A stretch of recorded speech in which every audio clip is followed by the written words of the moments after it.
Alright, so this is part 2 of your module on literary techniques. I apologize profusely for this room. It was the only one available I could find. Hopefully we can finish this module without any interruptions. So we just finished looking at the Chekhov's guns. So now we're going to take a look at something maybe a bit less familiar to you, the Deus Ex Machina. So Deus Ex Machina is where you have a resolution to a conflict which does not logically follow from the plot. So an example of this would be, for example, if rather than a module lecture, I guess, I were actually filming a realistic fiction story, and suddenly there was an earthquake. So there was an earthquake, and bits of the ceiling started to fall down. A Deus Ex Machina would be something like Superman rushing through the door and fixing the room back together. So the reason this would be a Deus Ex Machina is because the addition of Superman to my story does not logically follow from my plot. Another example could be a Princess Dragon fairy story, where an acid rainfall from the steel factories in Hamilton magically degrades the dragon, while without any previous mention of steel factories or Hamilton, this is a bit of a Deus Ex Machina because it doesn't logically follow from the plot. An example in literature I think is the Deus Ex Machina personally is Dorothy's Ruby Slippers from The Wizard of Oz. So the fact that at the end of the day, when Dorothy kills the witch and the hot air balloon doesn't work and all kinds of things, that Glinda the Good Witch comes over and says, you know those ruby slippers on your feet could have taken you home at any time. Does that really, would that really happen? Would Dorothy not have figured that out somehow before they got to this time? Would somebody not have told Dorothy about this? Is Glinda the only person who knows this? So yeah, so for me that's a bit of a Deus Ex Machina.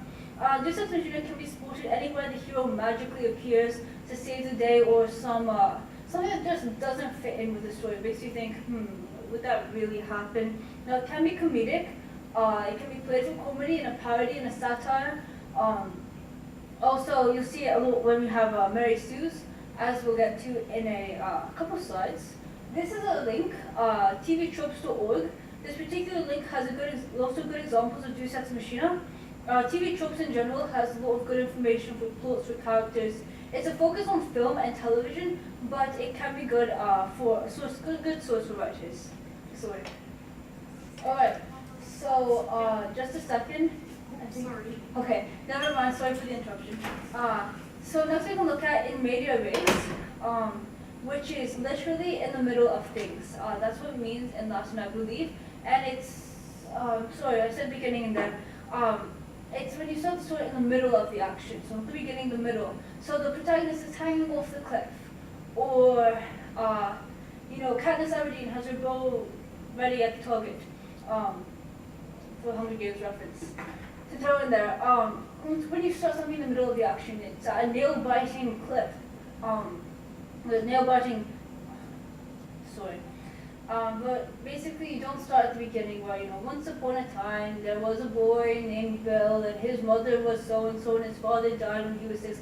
You spare the reader all those nitty-gritty details and jump straight into the action. You immediately involve your reader in a story and something that they can care about without having to dig through pages and pages of genealogy and medical histories and whatnot that often you'll see the beginning chapters of a book focus on.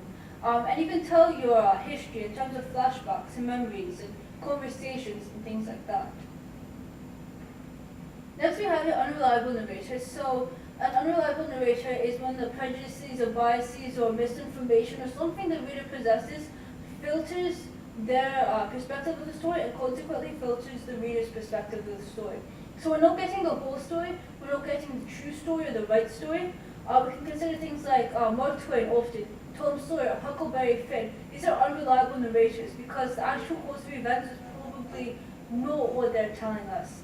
In other words, To Kill a Mockingbird, told from the point of view of a 5 or 6-year-old scout, a young girl who is trying to tell us things about racism, rape, and murder, and things that a 6-year-old really can't understand. So our view of the story has been filtered.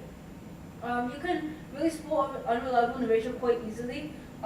If it's a psychotic, the person suffers from schizophrenia or something, chances are their version of the story isn't actually what's happening. If you have a very young narrator, a misinformed narrator, a naive narrator, an extremely biased or prejudiced narrator, all of these could be unreliable narrators potentially. So an author surrogate is a self-insertion. Now be wary with this term because I like to say that all characters are a reflection of you in some way, because you're putting a bit of yourself into every character you write.